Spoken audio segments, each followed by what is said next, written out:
இளங்கோவைப் போல அரசியல் பிழைத்தோர்க்கு அரங்கூற்றாவதும் உரைசால் பத்தினிக்கு உயர்ந்தோரேற்ற. பாரதி தன்னுடைய சிறுகதைகள் எழுதினதை விடவும் தாகூர் கதைகள் கொஞ்சத்தை ஒரு மொழிபெயர்த்திருக்கிறார். அந்த கதைகள்ல மிக அற்புதமாக வந்திருக்கு. 30களில் தான் தமிழ் சிறுகதையினுடைய பொற்காலம் என்று சொல்லுகிற மணிக்கொடி காலம் வருகிறது. மலையகத்தினுடைய முதலாவது சிறுகதை முன்னோடியாக இன்றைக்கும் நடீசையர் கருதப்படுற விஷயத்தையும் நான் இந்த இடத்துல பதிவு செய்து கொள்கிறேன்.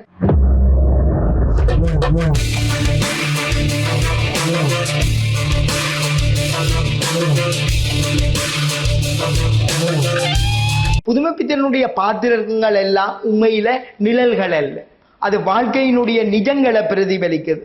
ஏமாற்றமும் வெறுப்பும் துன்பத்தால் பாதிக்கப்பட்ட மனிதர்களுடைய உணர்வுகளை அப்படியே கசைக்கு பிழிந்து கண்முன்னே கொண்டு வரும் ஒரு மனிதனாக அவரை நான் பார்க்கிறேன்.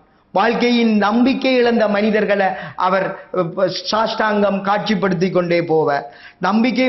நம்பிக்கையால மோசம் போன மனிதர்களையும் காதல் தோல்வி அடைந்தவர்களையும் வாயில்லாத சமூகத்தை எதிர்க்க வாயில்லாமல் இருக்கின்ற பூச்சிகளாக இருக்கின்ற மனிதர்களையும் அவர் தன்னுடைய கதைகள்ல கொண்டு வந்தார். அப்ப இந்த இடத்துல உண்மையில புதுமைப்பித்தனுடைய பாத்திரங்கள்ல மிக முக்கியமான கற்பு முதலான விஷயங்களை பெண்ணினுடைய மறு வரைவை தன்னுடைய சிறுகதைக்குள்ள கொண்டு வந்த ஒருவராக நான் புதுமைப்பித்தனை பார்க்கிறேன். புதுமைப்பித்தன் என்ற உருவகம் உண்மையில இந்தியாவினுடைய ஏறத்தாழ இந்தியாவினுடைய சமூக மட்டத்தில் இருக்கிற மனிதர்களுடைய பிரதிபிம்பம். பாரதியார் எவ்வாறு ஒரு புதுமை பெண்ணை காண விரும்பினாரோ அதனுடைய தாக்கம் தான் அவருடைய அகலிகை சிறுகதையும் சாபை விமோசனம் சிறுகதையும். சாபை விமோசனம் சிறுகதையில சீதா என்ற பாத்திரத்தின் ஊடாக அவர் என்னென்று சொன்னால் ஏலவே இருந்த தொன்மங்களை மீள்வாசிப்பு செய்கின்ற ஒரு தன்மையை அவர் அங்க உருவாக்குறார். ஒழுக்கவியலால புனிதத்தால கட்டுண்ட ஒரு சமூகத்தை நோக்கி ஒரு சீற்றம் மிகுந்த கோபத்தோட ஒரு பெண்மை எவ்வாறு இருக்கணும் என்றதை 1930களில் முன்வைக்கிற ஒரு மனிதனாக நான் புதுமைப்பித்தனை பார்க்கிறேன். அந்த மரபு நவீன இலக்கியத்தினுடைய ஒரு தொடக்கத்தை தொடங்கி வைத்த ஒரு பிதாமகனாக அவர் இருக்கிறார். சீதையையும் திரௌபதியையும் ஒரு புனிதமாக கற்பிக்கப்பட்ட நிலையில அவர்களும் பெண்கள் தான், அவர்களுக்கும் உணர்வுகள் உண்டுதான் என்பதை தன்னுடைய சிறுகதைகளினூடாக அவர் அறிமுகப்படுத்தினார். அப்ப இதனுடைய தொடர்ச்சி அவருக்கு எவ்வாறு கிடைக்குது என்று சொல்லி பார்க்கக்குள்ள மலையாளத்திலேயும் இதே மாதிரியான விஷயங்கள் எழுதப்பட்டிருக்கிறத நாங்கள் பார்க்கலாம். குமாராசான் சிந்திய விஷாயா என்ற இதுல சீதாவை ஒரு கோபம் கொண்ட ஒரு பெண்ணாகவும் அநீதிக்கு எதிர்கொண்டு எழுகின்ற பெண்ணாகவும் காட்டியிருந்தார். அதன் பற்றி ஜேமோன் தன்னுடைய சைட்ல தன்னுடைய இணையத்தில் மிக விரிவாக எழுதியிருக்கிறார். இந்த அடிப்படையில் சீதாவினுடைய வாழ்வியல் கூறுகள் எல்லாம் அகலியை கூட கொண்டு வந்த பார்க்கக்குள்ள எனக்கு இந்த வெங்கட்ராமன் நித்திய கண் என்ற சிறுகதையும் குறுங்கதையும் ஞாபகத்தில் வந்துட்டு போகுது. உண்மையில வெங்கட்ராம் மிக முக்கியமான ஒருவராக அறியப்பட வேண்டியவர். அதே நேரத்தில் இக்கால கட்டத்தில் நாங்கள் பார்த்தோம் என்று சொன்னா மௌனி பெண்ணை ஒரு மென்மையான இலக்கணத்தோட மென்னுணர்வோட காட்டி நின்ற மௌனி மென்னுணர்வோட காட்டி நின்றத போல ராஜகோபாலன் தன்னுடைய ஒரு பெண்மையை இன்னும் மென்மையாக்கி ஒரு மென்னோட்ட தளத்தில் பதிவு செய்தார். இந்த நேரத்தில் தான் புதுமைப்பித்தன் தன்னுடைய பெண்களை ஒரு ஆழமாக சிருஷ்டித்த தன்மையை நாங்கள் பார்க்கக்கூடியதாக உள்ளது. அப்ப இந்த அடிப்படையில பெண்மை பற்றி பார்க்கும் பொழுதோ புதுமைப்பித்தனுடைய பல்வேறு கதைகளை நாங்கள் பார்க்கக்கூடியதாக இருக்குது. அதுல கோபால் ஐயரின் மனைவி என்ற கதை ஒரு வித்தியாசமான கோணத்துல பெண்மையை பார்த்த கதையாக இருக்குது. அங்க என்று சொன்னா கோபால் ஐயர் மனைவி ஒரு இந்திய சமூகத்தில் ஒரு பெண் எப்படி இருப்பாவோ அந்த அடிப்படையில உருவாக்கப்பட்ட ஒரு மனைவியாக காணப்படுற, சமுதாய ஒழுக்கவியலுக்குள்ள உட்பட்டு கணவனுக்கு ஒத்து நடந்து தனக்கு ஒரு உணர்வும் இல்லாமல் கணவன் வாழ்வுக்காக வாழ்ற அவை திருத்த முனைகிற அவரை படிப்பிக்க முனைகிற. ஆனால் கோபால ஐயரால் அது முடியே இல்லை. ஆகவே அவர் இன்னொரு பெண்ணை நாடுற பின்னர் இவரும் அவரும் குடிக்க தொடங்கினதுக்கு பிறகு 2 பேருக்கும் இடையில உள்ள உறவு மாறுது. அந்த உறவு நிலையினூடாக ஒரு புது சமூகத்தை படைக்க விளைந்தார் என்றதோட சொல்லி நிறுத்தி அவருடைய மரணங்கள் பற்றிய கதைகள் விரிவாக பார்க்க வேண்டியது. அதை அடுத்த சுற்றில பார்க்கலாம் என்று சொல்லி இந்த உரையை நான் நிறைவு செய்கிறேன். நன்றி, வணக்கம். நன்றி ரமேஷ். நீங்கள் காணாசுவை தொட்டு காட்டியிருக்கிறீர்கள், ஜானகிராமனையும் தொட்டு காட்டியிருக்கிறீர்கள், புதுமை பித்தனை பற்றி சற்று விரிவாகவே சொல்லி இருக்கிறீர்கள். ஈழத்து மலையக சிறுகதையாளர்களில் நடேசையருடைய பங்கை குறிப்பிட்டிருக்கிறீர்கள். ஆனால் புதுமை பித்தன் இந்த காலங்காலமாக தமிழ் இலக்கியங்களும் இதிகாச புராணங்களும் சொன்ன கற்பு கோட்பாட்டை மறுவாசிப்பு செய்தோ அல்லது பரிசீலனை செய்தோ மிக துணிச்சலாக சொல்லியிருக்கிறார். புதுமை பித்தன் தான் முதலாக, அது புனைகதையிலே அவர் தான், தமிழ் புனைகதையில் பாரதியாரிடத்தில் சொன்னார், காணுகிற காட்சியெல்லாம் மறைத்து வைத்து கற்பு கற்பென்றுலகோர் கதைக்கின்றாரே. அங்கேயே கற்பை பற்றி பாரதி ஒரு போலியான ஒரு புனைவாக சமூகம் தன்னைத்தானே ஒரு மாயைக்குள்ள வச்சு கொண்டு அதை உன்னதமாக போற்றி கொண்டிருக்கிறதை உடைக்க வேண்டும் என்ற பிரச்சனை பாரதிக்கு இருந்திருக்கிறது. புதுமை பித்தனை பற்றி பல பயனுள்ள தகவல் சொல்லியிருக்கிறீர்கள். அப்போ புதுமை பித்தனை பற்றி நிறையவே அவரை தமிழ் சிறுகதை மன்னன் என்று கொண்டாடுகிறதுல எந்த தயக்கமும் நமக்கு இருக்கவில்லை. புதுமை பித்தனுடைய இதில் வராத விஷயங்கள், முழுமையாக செய்ய இயலாது புதுமை பித்தன் வராத விஷயங்கள், அவர் தமிழ் நடையில் திருநெல்வேலி தமிழ், மற்றது துன்பக்கேணி என்றொரு கிட்டத்தட்ட ஒரு நெடுங்கதை என்று சொல்லலாம். அதில் இலங்கையின் தேயிலை தோட்டங்களிலே பணியாற்றுகிற, ஒடுக்கப்படுகிற, வஞ்சிக்கப்படுகிற, உறிஞ்சப்படுகிற முக்கியமாக பெண்கள் பற்றி மிக அனுதாபத்தோடெல்லாம் செய்திருக்கிறார். தமிழ் சிறுகதைக்கு புதுமை பித்தன் ஆற்றிய பங்களிப்பை பற்றி பார்த்து கொண்டிருக்கிறோம். புதுமை பித்தனன் போல ஒரு ஆளுமை வாய்த்தது எங்களுக்கு சில வேளை ஒரு பிரமிப்பை ஏற்படுத்தும். காலமெல்லாம் வறுமையில் வாடிய ஒருவர், தம்முடைய ஜீவனோபாயத்துக்கு ஏதோ எழுத்திய ஒரு அளவு கொண்டு நடத்திய ஒருவர், இப்படி பரந்துபட்ட சிந்தனையாளனாக, சீர்திருத்தவாதியாக, தமிழ் நடையில ஒரு பெரிய புதுமையை ஏற்படுத்தியவனாக,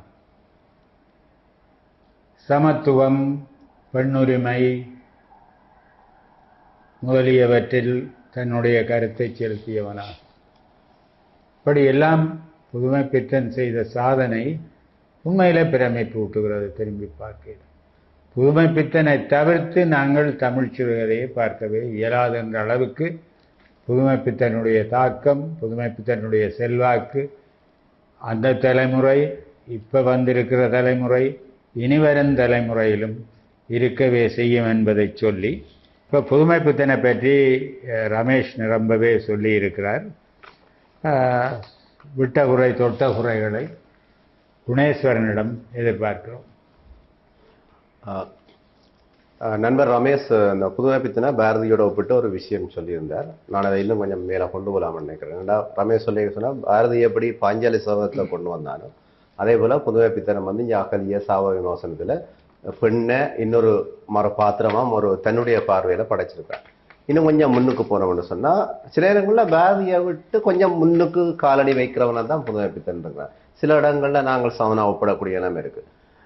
அடிப்படை விஷயம் ஒன்று இருக்குன்னு சொன்னால், பாரதியிலேருந்து எப்படி புதுமை பித்தன் வித்தியாசப்படுறார் என்றால், பாரதியின் எண்ணம் வந்து எப்படி இருந்தோன்னு சொன்னால், கவிதைகளுக்குள்ளால அந்த அடிமை காலத்துக்குள் அகப்பட்டு அடிமைப்பட்டு இருக்கக்கூடிய அந்த சமூகத்துக்கு ஒரு வகையில ஒரு தெய்வீக சுடரை ஏற்றி விட்டால் அந்த சமூகம் விழித்தெழுந்திரும் என்ற ஒரு நினைப்பு பாரதியிட்ட இருந்திருக்குது.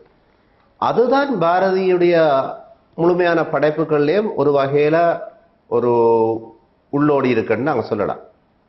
ஆனா புதுமைப்பித்தன் என்ன செய்யறான்னு சொன்னால் அதுக்கு மங்கால அவர் சொல்லுவார், அதாவது வாழ்க்கையை கண்திறந்து பார்க்கும் சக்தியை இழந்து விட்ட ஒரு ஜன சமூகத்தை பிடரிய பிடிச்சு தள்ளுற மாதிரி சில வேலை செய்யணும். பாத்தீங்கன்னு சொன்னால் 2000 வருஷ இலக்கிய பழமை எங்கள்கிட்ட இருக்குது. ஆரம்ப காலத்தில் இருந்த இலக்கியம், அது பிறகு வந்தது, பிறகு காவியத்தன்மையெல்லாம் இருக்க ஒரு வகையில ஒரு கனவு நிலையெல்லாம் இருந்திருக்கிறார்.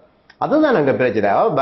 புதுமைப்பித்தன் எல்லாத்தையும் அவளாத்தையும் என்ன செய்யறான்னு ஒரு பக்கம் தூக்கி வைக்கிறான், அதுல இந்த அடுத்த காலடி எடுத்து வைக்கிறான். அங்க சொல்லப்படுது, அந்த வாழ்க்கையை கண்திறந்து பார்க்கும் சக்தி இழந்து விட்ட ஒரு ஜன சமூகம் சிந்தனை சார்ந்தோ, தத்துவம் சார்ந்தோ, இலக்கியம் சார்ந்தோ, கலைகள் சார்ந்தோ எந்த பாதிப்பையும் பெற முடியாது என்பது புதுமைப்பித்தனோட அடிப்படையான ஒரு நம்பிக்கையா இருக்குது. அதனாலதான் மற்ற எல்லா படைப்பாளிகளையும் விடவும் வித்தியாசம் இருக்கிறார். ஏண்டா இந்திய விடுதலை போராட்டம், அதுக்குரிய தூண்டுதலாக இருக்கக்கூடிய செயற்பாடெல்லாம், அதுக்குரிய படைப்புகள் எல்லாம் ஒரு பக்கத்துல வந்து கொண்டு இருக்குது. ஆனா இவன் சொல்றான், மற்றவர்கள் பார்க்க தவறிய பக்கங்களை பார்ப்பதால் என்னுடைய வேலை. ஒரு பொன்னகரத்தை பார்த்தான், ஒரு காஞ்சனையை பார்த்தான், ஒரு கடவுளுங்கந்த சாய பிள்ளையை பார்க்கலாம், அல்ல ஒரு மெனக்குகை, இவ்வாறு இப்படி அற்புதமா சொல்லி கொண்டு போகலாம். ரமேஷ் அங்க குறிப்பிட்ட என்னென்ன விடயங்களுக்கு புதுமைப்பித்தனுடைய படைப்புகளை உள்ள கொண்டு வந்தான்னு சொல்லி இந்த பாத்திரங்களையே பாருங்க. கணவன்மார், மனைவிமார், குழந்தைகள், விபச்சாரிகள், பிச்சைக்காரர்கள், சாதாரண தொழிலாளிகள், இவ்வாறு எல்லா பக்கத்தையும் அவன் ஒரு எழுத்தாளருக்கு ஒரு அற்புதமான கதையை எழுதியிருக்கிறார். ஒரு நாள் கழிந்த ஒரு கதை, மிக அற்புதமான கதை. நினைக்கிறேன் ஒரு கடந்த சிலபஸ்ல இந்த தமிழ் ஏழு படிக்கிற பிள்ளைகளுக்கு அது ஒரு சிறுகதையா இருந்தது. இந்த இப்ப இருக்கிற பாடத்திட்டத்துல புதுமைப்பித்தனே இல்லாம போயிட்டு அது ஒரு பெரிய குறைபாடு எங்களுக்கு. அந்த ஒரு நாள் கழிந்ததுல ஒரு சாதாரண ஒரு எழுத்தாளருடைய வாழ்க்கையை கொண்டு வந்து அப்படியே அப்பட்டமா காட்டுவான். அதுக்கு அவன் சொல்றான் என்னன்னு சொன்னால், அந்த அப்ப இப்படி எல்லாம் எழுதுறது என்ன சாதாரண விஷயங்கள், நடைமுறை விஷயங்கள் எல்லாம் எழுத விடுமா? அஞ்சனா நடைமுறை விஷயங்கள் எழுதுறதுல எந்த கௌரவ குறைச்சலுமே இல்லை. அதை புதுமைப்பித்தனை சொல்லுவார், அதாவது நடைமுறை விவகாரங்களை பற்றி எழுதுவதில் கௌரவ குறைச்சல் எதுவும் இல்லை. அதனாலதான் என்ன செய்யறான்னு சொன்னா, அந்த கதையில வேற ஒரு சம்பவம் சொல்லிட்டேன்னா, இவர் ஒரு சாதாரண ஒரு எழுத்தாளர். அதாவது பத்திரிகைகளுக்கு கதை எழுதி கொடுத்தால் அவருக்கு இது காசு கிடைக்கும். நீங்கள் புதுமைப்பித்தன் அந்த வாழ்க்கை வரலாறு பார்த்தீங்கன்னு சொன்னா, அவனுடைய வாழ்க்கை வாழ்ந்த காலமே 14 வருடம். 14 வருடத்துல தான் வாழ்ந்த காலம் என்று சொல்றது இலக்கியத்தோட வாழ. இலக்கிய எழுத்துத்துறைக்கு இருந்தது 14 வருஷத்துல. இந்த முதல் வருடம் வந்து யாருமே நினைக்க முடியாது, அந்த தொகை எனக்கு சரியா ஞாபகம் இல்லை, இத்தனை கதையுண்டு 30க்கும் மேற்பட்ட கதைகளை அந்த முதல் சில வருடங்களுக்கு எழுதி முடிக்கிறான்னு சொன்னா, என்ன ஒரு புயலா எழுதி தள்ளி இருக்கிறார் என்று பாருங்க. அப்ப அந்த ஒரு நாள் கழிந்ததுல அவருடைய வீட்டு சூழலை நான் சொல்லுவார், அவருடைய பாய் இருக்குது, அதுவும் ஒரு கோரப்பாய். அந்த கோரப்பாய் எடுத்து விரிக்கிறதே அதே ஒரு ஆலாவணையா சொல்லுவார். கோரப்பாய் எடுத்து விரிப்பார், விரிச்சாலும் அந்த நடுவாலை எல்லாம் அப்படியெல்லாம் கிழிஞ்சு போயிருக்கும். அந்த சேப்புக்கு அந்த கோரப்பாயை விரிச்சிட்டு அதுக்கு மேல மனைவியின் சாரியோ பிள்ளைன்ற சட்டையோ ஏதோ எல்லாம் வச்சுட்டு அதுக்கு பிறகுதான் அதுல இருந்தோடனே அவர் அந்த எழுதுற வேலை பார்க்கிறார். அப்ப அதெல்லாம் சொல்லுவார்.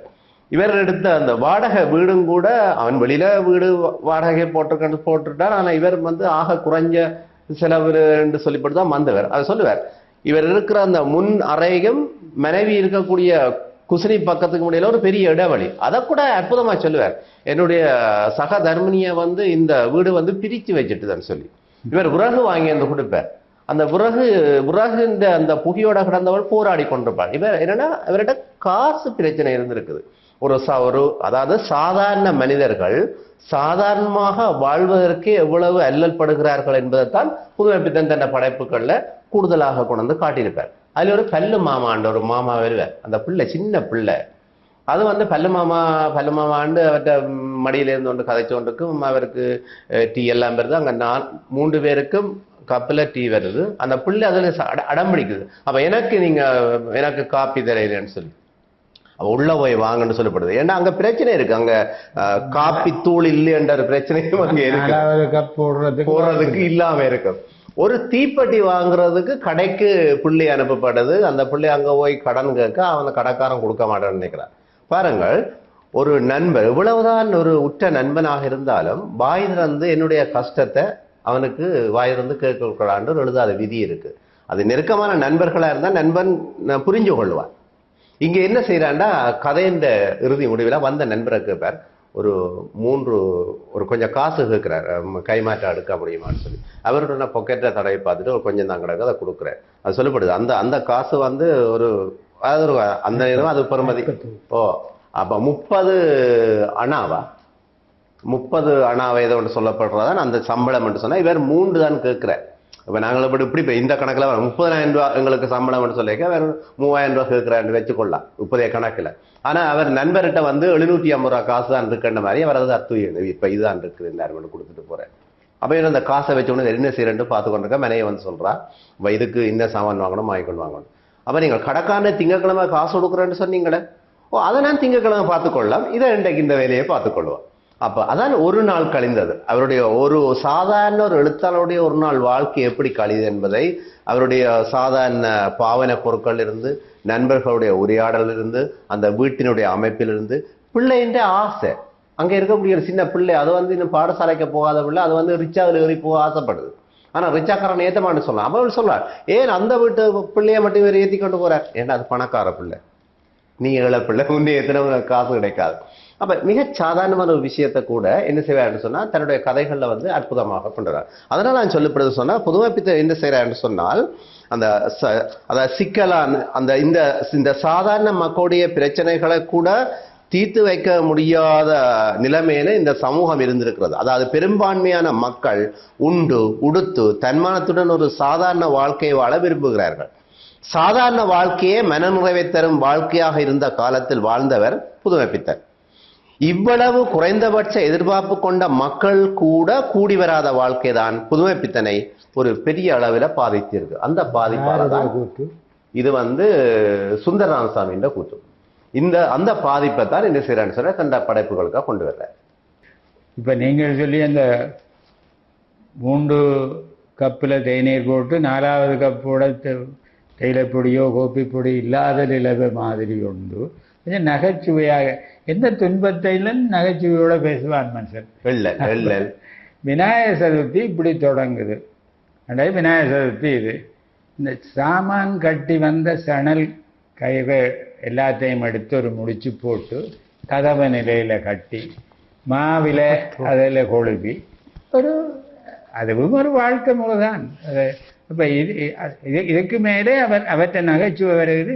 இவ்வளவத்தையும் பார்த்து கொண்டு பிள்ளையார் கம்பீரமாக வீற்றிருக்கிறார். இந்த பிள்ளையார் சணல் கயத்திலும் மாவிலையிலும் இந்த ஏழ்மையை பறைசாற்றுகிற ஒரு சூழல்ல பிள்ளையாருக்கு என்ன உரையாக கம்பீரமாக வீற்றிருக்கிறார். அப்படி அந்த புதுமைப்பித்தன் அந்த ஒரு முத்திரை நகைச்சுவை, எந்த துன்பத்திலும் அதை வைத்து சிரிக்கக்கூடிய ஒரு இது.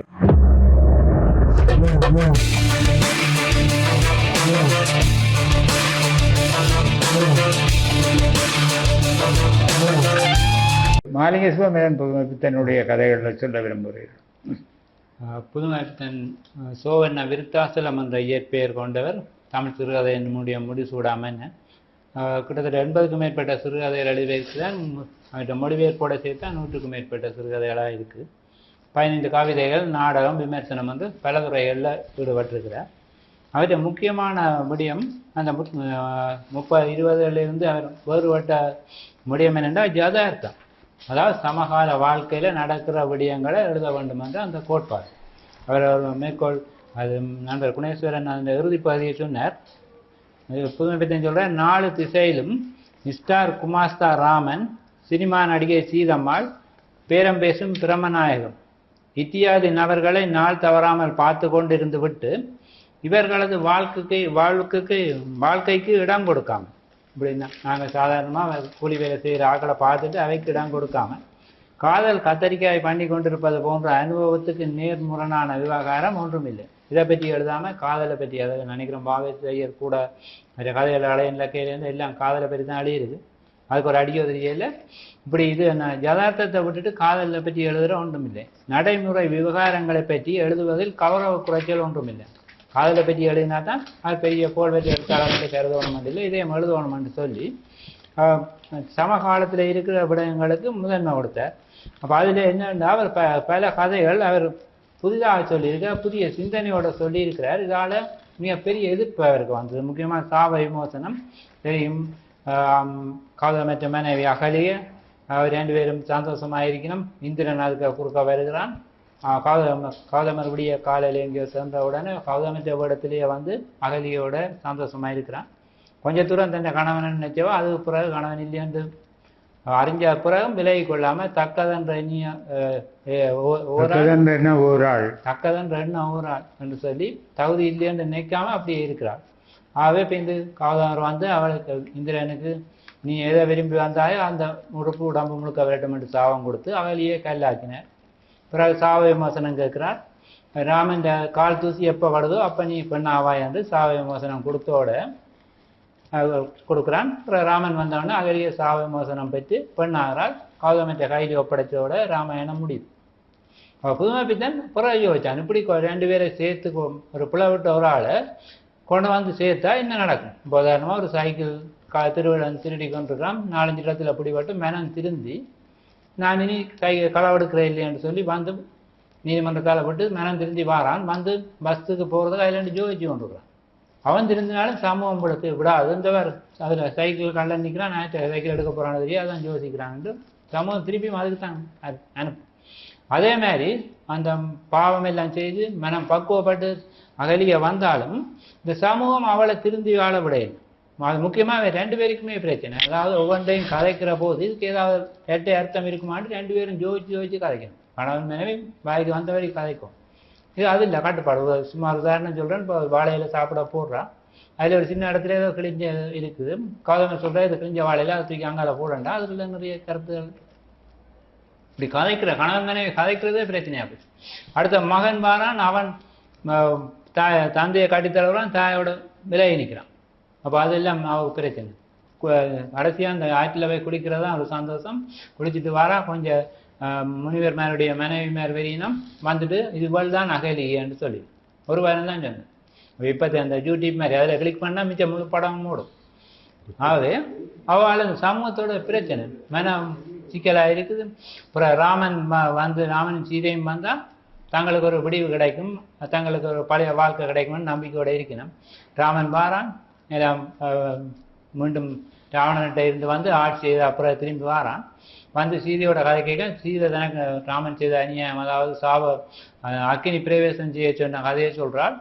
அதோட மனம் குழம்பினோம். இப்பாரு ஒரு மனம் திருந்தி வந்த பெண்ணால சமூகம் அவளை ஏற்றுக்கொள்ளாதுன்றதை எடுத்து சொன்னேன். அப்போ இந்த ராமனுக்கு ஏற்கனவே வாலிவத அவனுக்கு ஒரு குற்றத்தை ஏற்படுத்தி அவன் இழுக்கை ஏற்படுத்தி அதுக்கு புற இஞ்சால 2வது இழுக்கையும் ஏற்படுத்துறதா இந்த கதை இருக்கு. அப்போ புதுமைப்பித்த இந்த எல்லா இடத்துலையும் பார்த்தா நக்கல் நையாண்டி நாளினம் இதுதான் இருக்கும். ஏன்னா அவற்றை வறுமை நாங்கள் இந்த காலம் வகுப்பில் அவரோட ஒப்பிட்டா 2 பேருக்கும் நிறைய ஒற்றுமை இருக்குது. அவரும் வறுமை கண்டவை எல்லாரையும் நக்கல் அடிப்பார், கடவுளையும் நக்கல் அடித்தார். கண்டீரோ பெண்கால் கடம்ப வனத்தீசர் பண்டீர் அமைச்சு வந்த வித்தனர் வண்டி சிலைக்கும் மிக்கான தங்கைக்கும் மேலே தீயிட்ட அக்காலை எறினாராம் வந்து கடவுளுக்கே நக்கல் அடித்தார் அவர். அதே மாதிரி புதுமைப்பித்தனும் வறுமையால் முழுவதும் நக்கலும் கேலியுமா தான் கூறினார். அதை அருமையாக கடவுளும் வந்து தான் பிள்ளைங்க கடவுளையே கூட்டி கொண்டு வந்து வீட்டை வச்சு நக்கல் அடித்தார். கடவுள் வீட்டை வந்துட்டார். வந்தவுடனே அவர்கிட்ட பிள்ளை முன்னுக்கு ஓடி வருது. டக்குண்டு ஓடி போய் பிள்ளைய மறைக்கிறார். ஏன்னா அந்த சிறுத்தொண்டை நான் ஞாபகம் வருது. சிறுத்தொண்டை போய் சிவருமான் இந்த பிள்ளை கரை சமைச்சு தான் கேட்டவர். அப்போ இங்கே வீட்டை வந்தால் தண்டை பிள்ளைக்கு மீது ஆபத்தை கொண்டு போகிறது. இப்படி அவருடைய அந்த கதைகள் போகிறது. பிரச்சனைகள் சமூகம் அந்த கால சமூகம் நினைச்ச பிரச்சனைகளை விட அதுக்கு அங்கால இருக்கிற பிரச்சனைகளையும் சமூகத்தில் இருக்கிற ஒழுக்க சீர்கேடுகளையும் அவர் கதையாக்கினார். அதெல்லாம் ஒன்று பொன்னகரம் ஒரு ரிக்ஸோ வச்சிருக்கிறோம், குதிரை வண்டியில் வச்சிருக்கிறோம். அப்போ சரியான வாரமே ஒரு நாள் இதில் கொஞ்சம் காசு கிடைச்சிது. மதுபானமாகி தானும் குடிச்சிட்டு குதிரைக்கும் கொடுத்துட்டு வாரார். விவாத்து கால் முடைஞ்சு போயிருக்கிறார், முறிஞ்சு போய் கடைசி அவர் தனக்கு இந்த பாக்கஞ்சி காய்ச்சி தர சொல்லி கேட்குறார். அப்போ அதுக்கு 3,000 ரூபா வேணும். இப்போ அம்மாடு தான் நான் இந்த மனைவி என்ன செய்கிறேன்னு யோசிக்கிறான். தண்ணி எடுத்துக்கொண்டு குளக்கரைக்கு போகிறான். அப்போ அவளை நீண்ட காலமாக அவர் தன் கண் வச்சிருக்கிறான். இப்போ அவனோட ஒதுங்குறா, 3/4 ரூபா கிடைச்சது. கதை இப்படி தான் முடியுது. அம்மாளும் 3/4 ரூபாய் சம்பாதித்து விட்டால் கற்பு கற்பு என்று பேசுகிறீர்களே, இதுதான் ஐயா பொண்ணார். தான் வசனம், கற்பு கற்பு என்று பேசுகிறீர்களே, இதுதான் ஐயா பொண்ணார். இந்த கதை தான் புதுமைப்பித்தனை மிகப்பெரிய எதிர்ப்பு வினைகளை ஏற்படுத்தி ஒரு கட்டத்தில் சிலர் சொன்னார்கள், அவற்றை பேர் புதுமைப்பித்தன், அவற்றை புனை பெயர், அவற்றை பேரில் புதுமைப்பித்தன் இருக்கு, அவற்றை கதையிலே ஒரு புதுமையும் இல்லை, பித்தன் தான் இருக்குன்னு சொல்லி கூட சொல்லுகிற நிலைக்கு அந்த கால சமூகம் பார்க்க விரும்பாத பக்கங்களையும் சிறுகதைக்குள்ளே கொண்டு வந்து காட்டியது அவருடைய முதன்மையான பணியாக இருந்தது. பெண்கள் பற்றிய ஒப்பீடுகள், பெண்கள் பற்றிய கொஞ்சம் ஒரு சமநிலையற்ற ஒரு பார்வையை தான் கொண்டு வந்தார். 2 கதை சொல்லலாம், சுருக்கமாக சொல்கிறாண்டா. வேறு சிறிது வெளிச்சம் கூப்ப ராஜகோபாலன் எழுதியிருக்கிறார், கல்யாணி புதுமைப்பித்தன் எழுதியிருக்கிறார். 2ம் பெண்கள் கொஞ்சம் நெறி தவறுகிற இடம். கூப்பா ராஜகோபாலன் பெண்களை உயர்வாக போற்றவர். அவற்றை எல்லா கதையிலையும் பொம்பளையல் பிளவிடுவினம், ஆனால் அடுத்த கணம் திருந்தி கொள்ளினம். அவற்றை சிறிது வெளிச்சம், ஒரு ஐயா அவருடைய மனைவி, அங்கே ஒரு எழுத்தாளர் வந்திருக்கிறார். அப்போ அந்த மனைவிக்கு ஐயா ஒரு நாள் அந்த வீட்டுக்காரர் கணவன் அடிக்கிறார். ஒரு நாள் இரவு அடித்த உடனே இவர் போய் தடுக்கிறார். அவர் தடுத்த உடனே அவர் கோபம் வந்து அவர் விட்டுட்டு வழியில் போகிறார். அப்போ அந்த 2 பேர் நேரத்தில் 2 பேரும் கதைக்கணும், அவைக்கு ஒரு தொடர்பு அன்று இதாக ஏற்படுது. அதான் சிறிது வெளிச்சம். அந்த சில விஷயங்களை மனைவி அறியாமல் இருந்த பிள்ளை அன்றைக்கு அறிஞ்சு கொள்ளுது. அடுத்த நாள் விடிய எழும்பின உடனே நீ இங்கே இருக்கக்கூடாது, வீட்டை விட்டு போகண்டு கலைச்சி விடுது அந்த பெண். அதாவது கூப்பராஜா கோபாலன் படைச்ச அந்த பொம்பளை பிழை விட்டாலும் அடுத்த கணம் திரும்பி கொண்டு அவரை விட்டு அங்காட அனுப்பிவிடுறான். அனுப்புறது அந்த பெண் அனுப்புறாள். வேற இனி நாங்கள் சந்திக்கிற நல்ல இல்லை, நீங்கள் ஒரு வீட்டை பார்த்து கொண்டு போங்கன்னு போய் கடைசியாக அவளை அந்த நேரத்தில் தான் வந்து இந்த கதையை நினைக்கிறதா அந்த கதை. அதான் பெண் பிழை விட்டாலும் அடுத்த கணம் திரும்பி கொள்றாள் கூப்பராஜ கோபாலன் பெரும்பாலானவர். ஆனால் இதே மாதிரி கதையை தான் புதுமைப்பித்தனும் கல்யாணி என்று எழுதினார். கல்யாணி இளம் பெண், கணவனுக்கு 60 வயதுக்கு மேலே. அப்போ அங்கே படிக்கிறதுக்குன்ட்டு ஒரு ஐயா வாரார். அப்போ இவருக்கு அந்த தன் முதல் மனைவி இறந்த அப்புறம் தான் இந்த பிள்ளைய திருமணம் செய்திருக்கா. முதல் மனைவியை பற்றி தான் இந்த நேரம் கதைப்பேன். அப்போ அவனுக்கு அந்த வந்த புது ஆள் விருந்தினருக்கு முன்னால் மனைவியை பற்றி புகழ்ந்து பேசி அவளை பற்றி குறை சொல்கிறார். அப்படி சோறு போடைக்குள்ளே வேண்டாம் என்று சொல்கிறார் அவர். போடுறா, 2 பேரும் கையில் தட்டுப்பட்டாப்போல அவருக்கு பிரச்சனை ஆயிடுச்சு. அப்புறம் அவன் பார்த்தா நீங்கள் இந்த ஐயா வீட்டில் சாப்பாடு தாரா வீட்டை விட்டு நான் துரோகம் செய்யக்கூடாதுன்னு இப்படியே 4 மணிக்கு ஊரை விட்டே போகிறான். அப்போ அந்த நேரம் இந்த கல்யாணி அங்கே இருந்து குளிச்சுட்டு வாரான். அப்போ 2 பேரும் தட்டுப்பட்டு விழுந்து அந்த சில தவறான இது அங்கே நடக்குது. அப்போ அவன் வந்து கேட்குறான், நீ இப்படி ஒரு முதியவரோட இருக்கிறவிட என்னோட வா, நான் அவனை திருமணம் செய்து என்னோட வாழ தயாருண்டு. அப்போ கல்யாணி சொல்கிறாள், இல்லை எங்களோட ஒரு திருமணம் செய்த ஒரு பெண் இன்னொரு திருமணம் செய்ய எங்களோட சமூகம் ஏற்றுக்கொள்ளாது, நீ வளமை போல் வந்துட்டு போ. அப்போ இங்கே அந்த பெண்ணுக்கு முரணா இந்த தவறை தொடர விரும்புகிற ஒரு பெண்ணா இங்கே புதுமைப்பித்தன் படைக்கிறார். அப்படியான சில இயல்புகள்லாம் அவர் எதிரான விமர்சனங்கள் வாரது காரணமாக இருந்தது. நீங்க சொன்ன இந்த கதை கூப்பாரா கல்யாணி புதுமைப்பித்தன் ஒரே பிரச்சனை தான். அந்த தீர்வுகள் வேறு வேறாக இருக்கு. இவ்வாறு சமகால பிரச்சனைகளை கொண்டு வந்தார். மற்றவர்கள் பார்த்த விடயங்களை மட்டுமில்லை, பார்க்காத விடயங்களையும் விமர்சன கண்ணோட்டத்தோட முன்வைத்த பழைய புராண இதிகாச கதைகளை எடுத்து அதுக்கு ஒரு புது ஒளி பாய்ச்சி புதிய கண்ணோட்டத்தில் கொண்டு வந்தால் இப்படி பல முறைகளை செய்த முடியாது. அருமையான உரைநடை, கருத்தியை பிரதானமாக கொண்டு தாவி செய்த முறைநடை ஒன்றை அமைத்து கொண்டு என்னது போல அருமையான உரைநடையை பயன்படுத்தின. இவை காரணமாகத்தான் புதுமைப்பித்தன் தமிழ் சிறுகதையின் முடிசூடாமன் என்று போற்றப்படுகிறது. நன்றி மகாலிங்க சிவம். விரிவாக புதுமைப்பித்தனை கூப்பாராவோடு ஒப்பிட்டு பெண் விடுதலை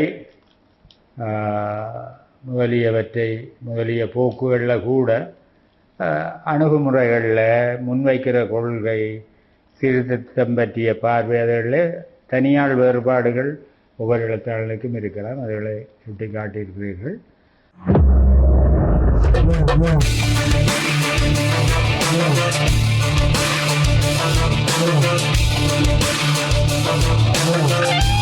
புதுமைப்பித்தனை பற்றி நீங்கள் எதை சொல்ல விரும்புகிற மாதிரி?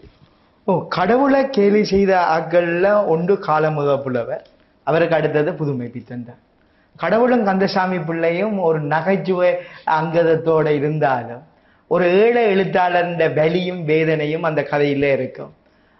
கடைசியில அது நிஜமாய் கற்பனையான்னு சொல்லி பார்க்குற சந்தர்ப்பத்துல கடவுள் சந்தா கட்டிட்டு போன அந்த இது இருக்கும், அதோட இருக்கும். அதுல ஒரு செவம் பகுதி வரும் என்னன்னு சொன்னா, ஒரு கடைக்கு போயிடுவாங்க, காப்பி குடிப்போமான்னு சொல்லி கேட்ப, சரின்னு சொல்லி சிவபெருமானுக்கு வாங்கி கொடுக்க, அவர் குடிச்சு கொண்டிருக்கக்குள்ள சிவபெருமான் சொல்லுவார் சோமவானம் தோத்துதுன்னு சொல்லி. அதே நேரத்துல பொற்காசுகளை இவர் எண்ணி கொடுக்க இது செல்லுபடியாகாது, நானே காசு கொடுக்கிறேன் என்று சொல்லி சொல்ற அந்த நகைச்சுவை. அதே நேரத்துல எமனை கொண்டு வர்ற தன்மை. அப்ப காலனும் கிளவியிலும் காலனை கண்ட எல்லாரும் பயப்படுவாங்க, ஆனா இங்க கிளவி பயப்பட மாட்டான். கடைசியில எமனே கிளவிட்ட தோத்து போறான். அப்ப போக்குள்ளதான் மார்க்கண்டேயனுக்காவது துணையா சிவபெருமான் இருந்த, இவக்கு ஒன்றுமே இல்லை, இப்படி போட்டுதான்னு சொல்லி. அதே நேரத்துல அந்த மனக்குவை ஓவியங்கள் உண்மையில புதுமை பித்தனுடைய இன்னொரு மாஸ்டர் பீஸ் என்று சொல்லலாம். ஏண்டா அதை பற்றி ஒரு பெரிய கட்டுரையை, நீண்ட கட்டுரையை சுந்தர் ராமசாமி எழுதியிருந்தவர். இந்த மனக்குவை ஓவியங்கள்ல ஒரு சம்பவங்கள்ன்ற கோர்வைகள் இணைக்கப்படுகிறது. அதே நேரத்தில் புதிய உத்திமுறைகளுக்கூடாக தொன்மங்கள் மறு உடைப்பு செய்யப்படுகிறது. அதுல என்னென்று சொன்னா, நசிகேதனுக்கும் யமனுக்கும் நடக்கிற உரையாடல், கடோபவனிடத்துல நடக்கிற உரையாடலை இங்க அவன் என்னன்னு சொன்னா சாதாரணமாகவே கொண்டு வார். அதுல என்னன்னு சொன்னா, இன்னொரு இடத்துல குழந்தை கடைசி வரையும் போராடி கொண்டே இருக்கும். ஒரு இடத்துல விஷ்ணு வந்துடுவார், ஏதாவது விரத்தையாவது கொடுத்துட்டு போவோம் குழந்தைகள். விஷ்ணு காட்டுற வித்தைகளை கண்டுட்டு அவர் ஒரு சொப்படிக்காரன் போவன்னு சொல்லி விஷ்ணுவை அனுப்பி விட, விஷ்ணுவுக்கு கோபம் வந்துடும். கொடுக்க வந்த விரத்தை நட்சத்திரத்தை நோக்கி வீசிட்டு போவேன். இதே மாதிரி மரணங்களையும் மிக துல்லியமாக பதிவு செய்தவராக புதுமை பித்தன் காணப்படுற மகாமசானம் என்ற கதை மிக அற்புதமான ஒரு கதை. அப்படி ஒரு கதை யாருமே எழுத இயலாது. என்னோட படமா எடுத்தா கூட அதோட விஷுவல் அப்படியே காட்டப்படுது. ஒரு படத்துக்குரிய விஷுவலோட அந்த இதை கொண்டு வருவார். ஒரு தெரு இருக்கும், தெருவில் பெருநகரம் இருக்கும், பெருநகரத்தில் ஒரு பிச்சைக்காரன் சாகரத்துக்கு போராடி கொண்டிருப்பான். சாவானா இருப்பானான்குள்ள குழந்தை போய் அவனோட இருக்கும். அப்ப இந்த அடிப்படையில் அந்த கதையை நகர்த்தி செல்ற விதம் உண்மையில அது புதுமை பித்தனை தவிர யாருமே அதை செய்ய முடியாது என்று சொல்லலாம். என்னன்னு சொன்னா, ஒரு சாலையில நிகழ்கின்ற மரணத்தை வேடிக்கை பார்க்கிற ஒரு குழந்தைக்கு ஊடாக ரெண்டும் குறியீடு தான். அந்த குறியீட்டு கூட கிழவண்ட மரண அவஸ்தை குழந்தை விளையாட்டாக பார்க்கிற தன்மை. இந்த உலகம் குழந்தைய மாதிரித்தான் இருக்குது. யாரு பிச்சைக்காரன் எங்க எப்படி இருந்தாலும் அதை பற்றி கருணையை காட்டாம தன்னுடைய வேலையை பார்த்து கொண்டு போற தன்மை காணப்படுது. அப்ப இதுல வீசாதீர் கவிதையும் நாங்கள் மகாகவியின் கவிதையும் இதுல பொருத்தி பார்க்கலாம். வீசாதீர் கவிதையில மகாகவி என்ன செய்வார் என்று சொன்னா, ஒரு பிச்சைக்காரனுக்கு காசு தூக்கி எறியக்குள்ள அந்த நங்கன்ற ஓசாவனை எழுப்பிடும். ஆகவே நீ காசு தூக்கி எறியாமல் மரியாதையாக அவன் கீழே குனிந்து போடு சொல்லி போட்டு போற ஒரு தன்மை வருகிறது. செல்லம்மாள் கதை ஒரு ஒரு கணவனுக்கும் மனைவிக்கும் இடையிலான உளப்போக்க அப்படியே காட்டும். மரண அவஸ்தையில அவட நாளை எண்ணிக்கொண்டிருப்பா. அந்த நேரத்தில் அந்த மனைவிக்கு அவர் செய்கிற சேவை, மனைவியை பற்றி அவர் சிந்திக்கிற இது இற்றமட்ட தென்னையில இருந்து வீழ்வதை பார்க்கிற மாதிரி அவளை பார்த்து கொண்டு இருக்கிற உணர்வே இல்லாம பழைய கடந்த காலத்தை நினைச்சு கொண்டு பார்க்கிற ஒரு தன்மையை அதுல கொண்டு வருவேன். இதுல இலங்கையர் கொண்ட சக்கரவளம் கதையும் இதே கண்ணோட்டத்தில், அதாவது இறக்க போற ஒரு தருணத்தை பதிவு செய்கிறதாகவும் அந்த ஊரவரெல்லாம் கூடி நிற்க பதிவு செய்கிறதாக இருக்க, இந்த கதை கணவனுக்கும் மனைவிக்கும் இடையில கணவன் மனைவியினுடைய இறப்பை எதிர்பார்த்து கொண்டிருக்கிற தருணங்களை அதுல பதிவு செய்கிறதா இருக்கு.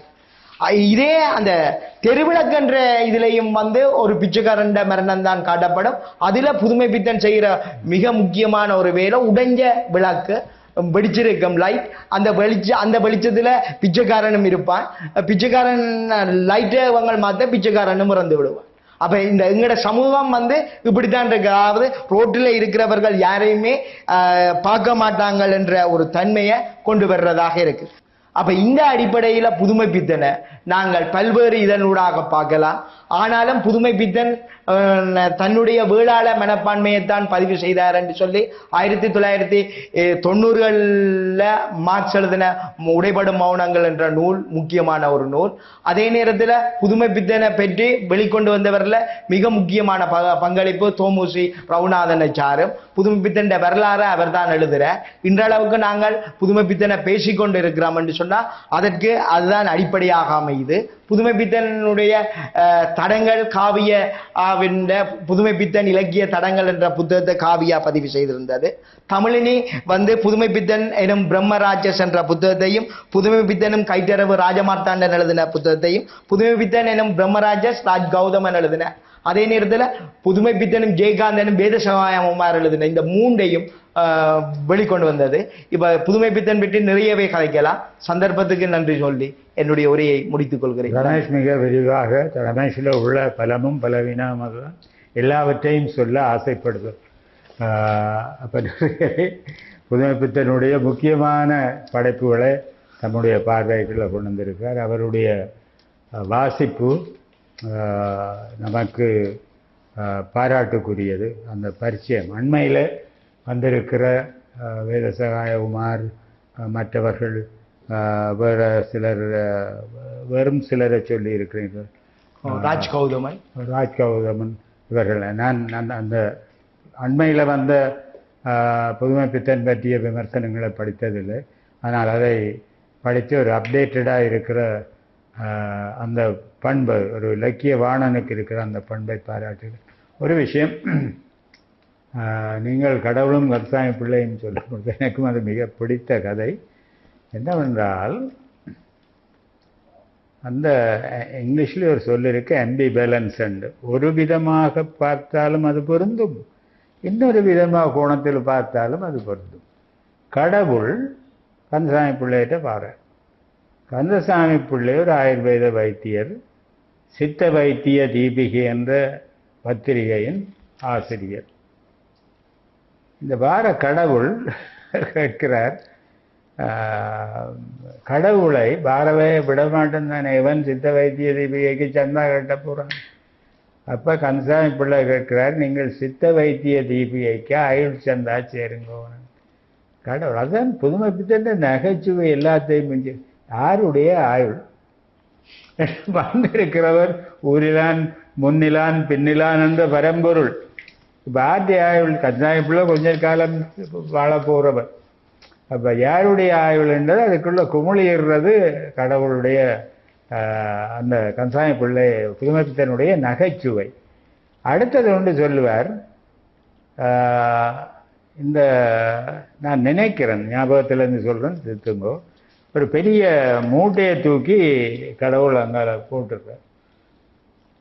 இந்த சித்து விளையாட்டுகளை இதில் காட்டி போடாதேங்க. அங்கே பிள்ளை பார்த்து கொண்டுச்சு, இவரால் தூக்க முடியாத வந்தவர் ரெண்டு தூக்கி போடுறார் ரெண்டு பிள்ளை. அப்போ கடவுளாக அவர் இப்போ வந்திருக்கிறீர்கள், நீங்கள் மனுஷனாக மானுட சட்டை தாங்கி அப்படியே இருந்து கொள்ளுங்கோ, கடவுள் பரிமாணத்தை காட்டியாதீங்க. இப்படி ஒரே அந்த புதுமை பித்தனுடைய ஒரு பல்துறை ஆளுமை அவருக்குள்ளே இருக்கும், நகைச்சுவை இருக்கும். யார் ஆராய்ந்தார்களோ தெரியாது, புதுமை பித்தனுடைய தமிழ் நடை ஒரு பெரிய மொழியியல் சார்ந்த ஆராய்ச்சிக்குரிய விஷயம். அந்த திருநெல்வேலி தமிழ், துன்பக்கேணியில் இந்திய தொழிலாளர்களுடைய தமிழ். இப்போ ஜெயகாந்தனை நாங்கள் சொல்லி, புதுமை பித்தனுக்கு பிறகு வந்த பெரிய ஆளுமை என்று ஜெயகாந்தனை சொன்னார். ஜெயகாந்தன் பலம் என்னென்றால், சென்னை நடைபாதை தமிழ், அதை அவருடைய ஆரம்ப காலத்தில் தாராளமாக எழுதினார். நான் விழுந்து விழுந்து ஜெயகாந்தனை படித்த காலத்திலே ஆனந்த வீடன் சீரீஸிலே அது. ஆனால் அதே ஜெயகாந்தன் பிராமணர்களுடைய தமிழை பிற்காலத்தில் மிக சிறப்பாக எழுதினார். அதுக்கு நகைச்சுவையாக சொல்றது, அவருடைய இரண்டாவது மனைவியோ ஒரு பிராமணத்தையும் அப்படி சொல்றது உண்டு. எனவே நாங்கள் ஒரு ஆசிரியனை, புதுமை பித்தனை போல ஒரு ஆசிரியனை, ஒரு கதாசிரியனை, ஒரு யுக தர்மம், யுக பிரசவம் என்று சொல்லக்கூடிய ஒரு எழுத்தாளனை நாங்கள் பார்க்கிற வேளையில் அவனுடைய பல்துறை ஆளுமைகள், அவனை கொண்டு வந்த எந்த சட்டத்துக்கையும் ஒரு சீர்திருத்தவாதி என்றோ ஒரு விதண்டோ நாத்தியன் என்றோ எதுக்கெல்லாம் அடக்க முயன்றால் அதை மீறித்தான் பொதுமைப்பித்தன் நிற்பார் என்று சொல்லி தலைவர் குறிப்பிட்டதோட அதை சேர்த்து சொல்லலாம்டா. மொழி பற்றி நீங்கள் சொல்லிங்க, உண்மையில் அது சொல்ல வேண்டிய அப்படின்னா எப்படி நாங்கள் பாரதியை பார்க்குறோம், பாரதி எப்படி பண்டைய காலத்தில் இருந்த தமிழை வந்து பாமர மக்கள்கிட்ட கொண்டு வந்தானா, அதே போல புதுமைப்பித்தன் வந்து ரெண்டு வேலையும் செய்யறான். இலக்கிய தமிழையும் கொண்டு வர்றான், சாதாரண மக்களோட பேச்சு தமிழையும் கொண்டு வர்றான். அதை விட தலைவர் குறிப்பிட்டீங்க அந்த அவருடைய பரிச்சயம் வந்து ஒரு இடத்த ராமசாமி எழுதி கொண்டு வர இன்றைக்கு இருக்கிற எழுத்தாளர்களுக்கெல்லாம் ரொம்ப அனுபவங்களுக்கு வாய்ப்பெல்லாம் இருக்குது. ஆனா புதுமைப்பித்தன் ஆகமிஞ்சி ட்ரெயின்ல போயிருக்கிறார், அல்லது இதுல ரிச்சால போயிருக்கார், அப்படியே நான் போக்குறது அவர் சைக்கிளோட ஓடி இருக்கிறது கூட தெரியல பார்க்கணும். மற்ற கதைகளுக்கு ரெண்டு இடம் மிக முக்கியம். ஒன்று வந்து நெல்லை, மற்றது சென்னை. அதே கூட என்ன, நெல்லை வந்து அவருக்கு ஒரு ஆசை சார்ந்த உலகமாகவும், சென்னை வந்து நிராசை சார்ந்த உலகமாகவும் தான் அதுல அமைஞ்சிருக்கிறது சொல்லணும். மொழியை பற்றி சொன்னீங்க, மிக அற்புதமா. அந்த மொழி என்பதை விட அவருடைய உத்திகள் மிக முக்கியம். ஒரு ஒன்றெண்டு உதாரணத்தை மட்டும் நான் சொல்லலாம் இந்த இடத்துல. அவர் ஒருத்தர் சொல்லுவார், இந்த என்னன்னு சொன்னால் தன்னைத்தானே கிண்டல் பண்ணுவேன். அந்த தன்மையெல்லாம் இருக்குது. சமூகத்தை புதுமைப்பித்தன் அளவுக்கு ஒரு தான் சார்ந்த அந்த ஒரு வாழ்க்கைய அவ்வளவு ஆகக்கூட விமர்சித்தவர்கள் வேறு எந்த ஒரு எழுத்தாளரும் இருக்க மாட்டார்கள். தன்னைத்தானே கிண்டல் பண்ணேன் அப்படி சொல்லி வருடத்தை, எனக்கு காலை காப்பி இல்லாவிட்டால் உலகமே பொருளாதார நெருக்கடியில் தவிக்கிற மாதிரி என்று சொல்லி ஒரு இடத்தை எழுதுவார். அதை விட பாருங்க, அந்த அகலிக கதைகள் எல்லாம் இருக்குல்ல, அந்த கதையில வரைக்கும் எவ்வளவு கோபம் பெறணும். ஆனால் அந்த அந்த ஆழ்ந்த அமைதியை கௌதமருக்குள்ள கொண்டு வருவார். அப்படி கொண்டு வரைக்க சொல்லுவார், அப்பா இந்திரா, உலகத்து பெண்களை சற்று சகோதரிகளா நீ நினைக்க கூடாதா?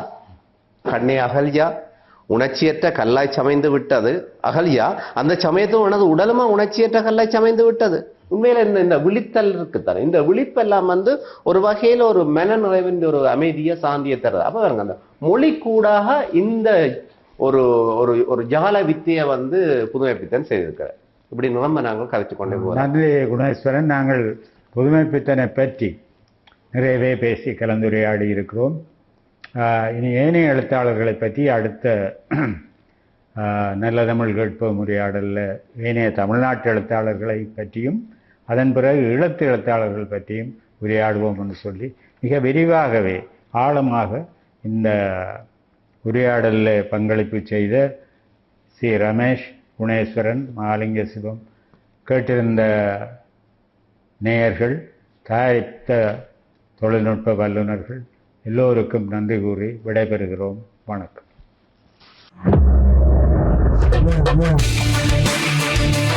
Yeah.